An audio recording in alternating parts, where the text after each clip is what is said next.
Thank you, Carrie, and welcome everyone. Good morning or good afternoon, depending on where you're joining us from. We are glad that you're here. We're excited to share with you. Maybe some of you joined us last year for this demonstration or just looking to see what's new and a refresher. Some of you may be new to the tool altogether, but the Diversity Roadmap is our DEI&B maturity model and benchmarking tool. We want to give a shout out to Zwag Group, who their funding is helping to make this possible. And we're excited to have with us today from Dynamic Benchmarking, Linda Xavier, who has really been instrumental in helping us get this up and running and is going to share some tips and tricks for you. This tool was launched in July of last year. Some of you may know that, some of you maybe have participated already. So last year, from July through the end of the year, we were collecting data on your 2022 DEI&B program, and we just reopened it in February to start collecting 2023 data. Last year, we had about 200 firms who entered all of their data in and were using it to get their assessment report, their custom assessment report, and making progress in that way, also using it from a benchmarking perspective. And then thirdly, we were able to go into the back end, and while the data is all secured and anonymous, we can go in and get aggregated data out. And so some of you may have seen at the end of last year, we released the Diversity Roadmap report, which looked at the aggregated data from those 200 firms and helped to give us some insights into what our industry is looking like from a DEI&B perspective. So those are kind of the three main goals here, is to give you a maturity model to work on, to give you benchmarking capabilities, and then for us to be able to get that national view as well from the aggregated data. So we're glad you're here with us. I am going to go ahead and turn it over to Linda to walk us through the tool and share with you how best to use it. And we are hoping that after this, everyone will go in and have a look and start working on answering the questions and being able to get your own personal assessment. Linda, over to you. Thank you, Daphne. Hi, everyone. It's a pleasure to be here with you today. So to log in to the Diversity Roadmap, you'll go to diversityroadmap.acec.org. Hopefully you already have a user ID and password. Your user ID is typically your email address. If you need to reset your password, there are instructions on that landing homepage where you can reset your password if needed. The first thing you'll see upon login is this welcome pop-up message that's telling you what's going on with the survey. So data collection is now open for your 2023 data, and we're looking to have your data submitted no later than April the 30th. We also included a 2023 tip sheet for those of you who may have participated last year and now you're coming back for year 2 of the survey. So clicking on that link opens up a new tab. And then it's a one-page document here that gives you some information about the second year of the survey. Some of the things that are still the same is that you will still need to answer all of the questions for 2023. The access to results is available to you with 100% survey completion. If you are new to the survey or whether you're coming back to the survey, you do need to answer all of the questions again. If you wanted to navigate back to 2022, I'll show you how to do that. Data collection for year 1 of the survey last year when we launched is technically, it is closed. You won't be able to answer questions for year 1 of the survey. But if you did qualify for access to results and you need to come back and look at your personalized results or download charts and graphs or the scorecard report, you can do that if you already have qualified. Here's the little year menu that I'll show you as well. We're now in year 2. So certainly feel free to go ahead and read this for tips for year 2. And everything that I'm showing you today is in the user guide. So that's one of the help documents that we have a link to here as well. So let's continue on to the survey. Okay, so what you'll see here is our homepage. This is the year list that I was telling you about. This is a year-over-year study. We're currently in year 2, and as this continues to build, you'll see more years being added to the year list as we continue further. If you wanted to navigate back to 2022, this is what I was saying, is you would just click back to 2022 in order to view results. There's 3 main sections to the framework of our site. There's the My Assessment tab. This is the tab where you will answer all of the survey questions. And then if you participated last year and had access to results, if you qualified for that, there's a Compare by Question section where you can compare your answers to on every question in the survey to the data pool. Or there's a Download Reports tab where you can download personalized results. But for today's focus, because data collection is now open, we're going to go ahead and focus on the My Assessment tab. And then when results open later on, there will be another webinar where I'll walk you through how to access the results in these 2 areas and apply filters. So you'll see that the survey questions are broken out into different tabs within the assessment section here, and then there's an assessment results area here as well, where you can view your own personalized results. What's happening is that the questions that you're answering here, they're weighted. There's a weight assigned to the survey questions. So depending on how you answer those questions, there's a personalized score that's automatically going to be calculated for you as you're submitting your questions. So this score, your own personalized score, you will be able to see that right away. You'll have access to that as soon as you have completed answering all of the questions in this area here. But comparing your score to the data pool, that would be these 2 tabs here when those open up once we get a good amount of data for the 2023 data collection period. So let me just navigate back to 2023. Also, if you wanted to download all of the questions in the survey, you would do that by clicking on the download icon here, where you can download all of the questions in Excel or in PDF with or without your responses included. So that will give you a data collection worksheet ahead of time in case you need help gathering your answers. And once you have that data collection worksheet in front of you, it will definitely make it much more quicker to go through and answer the survey questions. I went ahead and answered most of the questions already, just so I can demonstrate for you. These little icons here, they will help you as you're navigating to see where there might be unanswered questions. Again, 100% completion is required to qualify for access to results when the reports become available. So the little green check mark, this means that you've answered all of the questions in that tab. If you're looking for where there might be some unanswered questions, the open circle will tell you. In this tab here for workplace, we have 1 unanswered question. Also, the percentage completion here will tell you as well. So this needs to say 100% complete when you've answered all of the questions. So we'll just go ahead and click into Workplace. And most of the questions in this survey are a check 1 style, like this one, where there's a question here that's being asked. And then here is where you'll select your answer. You'll select one answer on the list, and you'll see that as you're going through and answering the questions, those cells are highlighted in green. And that means that you haven't yet saved the data.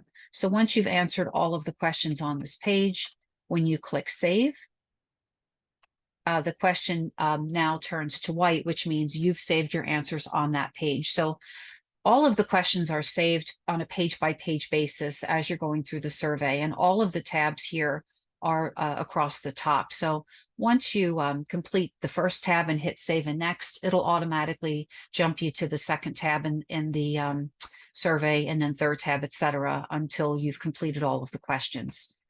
There are some questions like this one where we might be asking for check all that apply. So here's where you can multi-select as many as apply, or if none of them apply, you would check NA. NA means not applicable, that so that it still counts as you've answered that question towards your total percentage completion, but it opts you out of the data pool for that question because that does not apply. There are also some numeric style questions. Let me go ahead and show you an example of a numeric question. Before I do that, I should say that the questions that are weighted and have scores behind them are the first 4 tabs: workplace, workforce, marketplace, and supplier community. The last 3 tabs of the survey are collecting demographic information that will help us with understanding the industry. And many of these questions also become filters that you can apply to the data when results open. These questions on these 3 tabs are not scored. They are not part of your score. It says that right up here at the top. They do not affect your assessment score. However, they are still required. Again, 100% percentage completion of the survey is required for access to the results. So here's where we're asking about where you're located, services provided, things like that. We do have a couple of new questions for 2023 that we did not ask in 2022. Here's an example of one where we've marked it new for 2023. We're asking for the voluntary turnover rate, and this is a numeric question where you will just type in the percentage. You don't have to enter the percentage symbol. The data entry box already knows the type of data that we're looking for here, so you can just certainly enter your numeric data. It also, we do accept negative numbers in these data entry fields as well. So here's another new one for 2023 where we're asking for net revenue growth percentage compared to the previous year. In this example, it's -6%. So if you do have a negative number, hopefully that is not the case, but I just wanted to mention that if that should be the case, then certainly the typing boxes do allow that. So clicking Save and Next. We also then take you to a tab here where we're asking you about workforce demographics. You'll select levels of employees that you want to report on, either reporting on your entire firm or on different levels that are provided here. Once you check the employee levels that you're wishing to report on, clicking Save and Next will take you to the final tab called Workforce Details, where you will then provide details about those positions that you've selected, where you will provide gender demographics, race, ethnicity demographics, age information, average age, and FTEs. If you selected more than one category, you'll stay on this page and you'll be asked to complete this form as a repeating set of questions for each one of the workforce demographic groups that you've identified. Let me just demonstrate that for you. So let's say we're also reporting on board level and technical. Clicking Save and Next. Here's where I have my drop-down menu where I now see the additional choices that I've added on by selecting the checkboxes on the previous tab. And so once I fill out the entire firm information, I click Save and Next. It's telling me I have one question out of range, which is this one right here, not reported. The value should be greater than 0. So let me fix that. Here we go. Save and Next. Ooh. Okay, now it advanced me to board level. So I've now advanced to the second position on my list of demographics that I'm reporting on. And now I need to answer the same questions again for the board level. And then I would be asked to do the same thing a third time for the technical level. So just wanted to show you how that works for these final 2 tabs. I'm just going to go ahead and uncheck these for today's demonstration so that I can show you when we come back to the home page. We've now answered all of the questions. Why do I still have one unanswered? I'm sorry. I thought that I answered that. Okay. Well, you'll see 100% completion. I have to look for that answer. I'm sorry. Yeah, workplace, excuse me. So what are we missing here? Um, hmm. Okay, my apologies. I don't see anything here missing. So that's something I have to check on. Excuse me.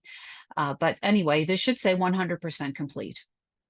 And you'll see a green bar across the bottom that will tell you that you now have access to the results once they become available. Once you've answered all of the questions, then you would click into the View My Results area, where you will now see scores that have been automatically calculated for you. And these are personalized scores based on the answers that you submitted, based on your responses. So there's an overall assessment result score. And then we have individual scores by section: workplace, workforce, marketplace, and supplier community. Scrolling down a little bit further, there's some content here that explains what these numbers mean.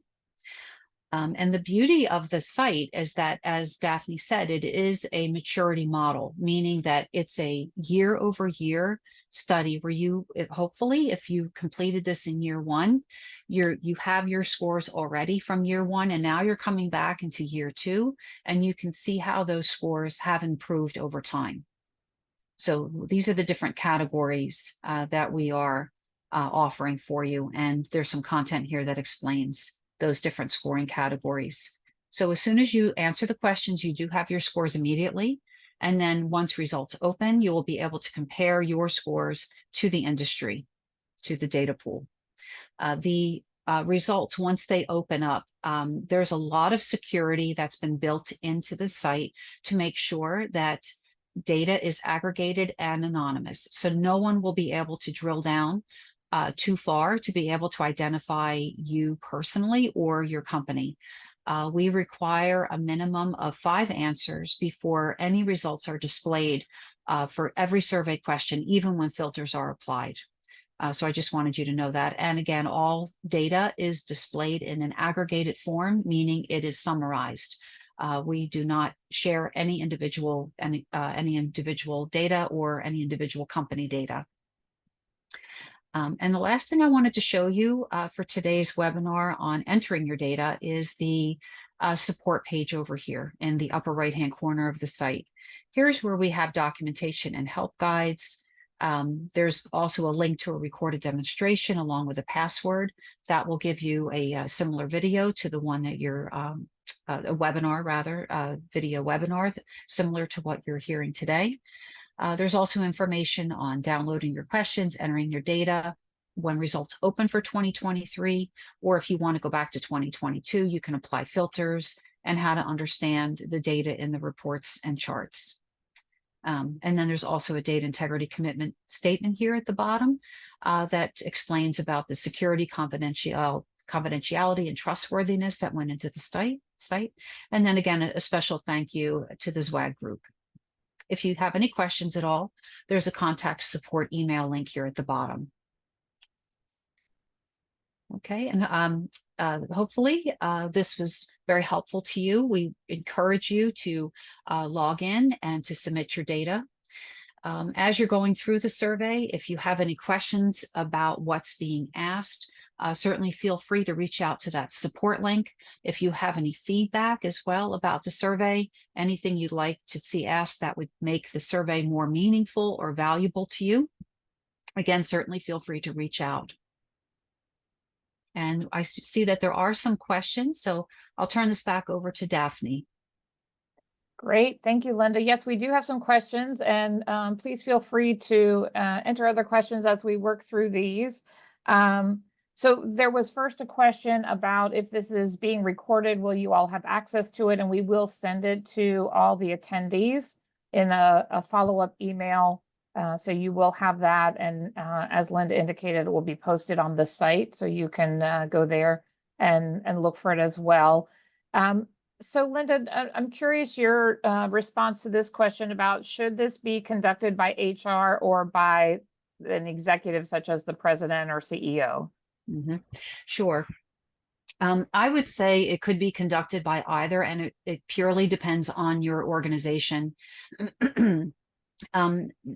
Definitely the sections here about workforce demographics and details. this tab here where we were looking at gender demographics, race, ethnicity, age, etc. I definitely could see this tab here being conducted, or excuse me, being completed by an HR representative. HR would have those files on all of the employees and could easily have this information, but it's also very easy for this information to be provided on a data collection worksheet ahead of time and provided to the head of the company, if the head of the company wants to be the person to sit down and complete this. I do see the head of the company actually being more valuable, or maybe having more insight, not more valuable, excuse me. I'd say having more insight in terms of the first 4 tabs, as far as the direction of your policy, and what's currently been implemented. I don't know if HR always has all of that information. That's some of the feedback that we've gotten. So I definitely see a combination of the 2 departments working together. And I think that's where this download button that you see here on the screen is valuable, right? To be able to get all the questions and possible answers ahead of time and have some of those conversations, certainly in larger firms where there is a larger HR component, or maybe even a DEI a department, and being able to work across departments to gather that information before you get started, I think is very helpful. There was also some commentary, I think, Linda, as you were working through trying to resolve your 100% completeness. Yes. And so someone indicated that they had that trouble, that challenge on the workplace page. It was caused by the NA. And so maybe we can just go back and look at that and make sure that we've got that straightened out. So Okay. yeah. Well, I think I know what it is. We built some skip logic into this site where if you check NA, this box here becomes hidden. If other is selected, provide details here. So if you're not checking other and you check NA, this box automatically hides, as you just saw it go away. I have a feeling that the way this is being tabulated is that hidden question is the one. But I'm also in a test account right now, because we had tested this with live accounts and that it was working fine, but now you're telling me there was feedback where it was not working fine. So I'm going to go back to our tech lead and check that. So apologies. I thought we had this working correctly. Sorry about that. Thank you. If there are any other questions, please feel free to throw them in the, oh, here comes the one. Just to confirm, only one person from the company would be required to complete the survey. Yeah, that's a great question. It was part of my closing comments I was going to share. So thanks for bringing that up. We have sent the login information, the credentials, to one person at each of our member firms. And for those of you in very large firms with locations across many states, we've heard from some of you, who's my person. So please feel free to reach out to that institute@acec.org. We can very quickly tell you who we show as the key contact. It initially was done as whoever the key contact is from a membership perspective. We sent a note out, a couple of months ago saying, if this is not the right person, let us know who is. We got a lot of feedback of, send it to my chief HR professional or my DEI professional or whoever that might be. And we can make that change very quickly, but there is just one key contact and one person submitting the data for the firm. So that way we avoid, 2 people kind of going in and contradicting each other's data is what we're working toward there. So there is a key contact assigned for each firm. If you don't know who that is, just send a quick email to that institute@acec.org. We'll let you know who it is. You can let us know if that should be changed, and we can make that change very quickly. I'm just looking to see if we have any other questions. The other thing that I wanted to point out is that assessment report that you're going to get access to. It is about a 19-page document that will show you not only what your scores are, but it will also show you or provide you with recommendations. So you can look at, some ideas of next things to start implementing to continue along that maturity path. So those that were in the tool last year, as Linda said, now have that year-over-year comparison ability, and then can look at that report to look for some recommendations on next steps in the different categories on how to continue to make progress against that maturity. Yep. And here's a view of the download reports tab. So when results open up for 2023, you'll be able to come in here and apply filters. And then there's 3 different reports. This is the assessment report that's in Word. We also have PowerPoint charts and graphs and an Excel all data summarized report as well in tabular format. And those are all customized with your results. Yep. These are all personalized. So you'll see your responses, and then you'll see the results from the data pool. Great. Well, I don't see any other questions, Linda, so I think you must have Okay. done a great job explaining everything. Thank you very Thank much, you. as usual. If there are questions afterwards or as you get started, again, please reach out through that email address. We will respond to you quickly. And I encourage you all to go take a look, get started. We've had over 100 firms already in the system getting started. We've got over 30 that have completed since we launched just a couple weeks ago. So we're hoping that this information we shared with you today is helpful so that you all will go in and get started as well. Thank you for joining us, and I hope you have a wonderful rest of your day. Thanks, Thank Linda. you, everyone. Thank you, Daphne. Take Thank you. care.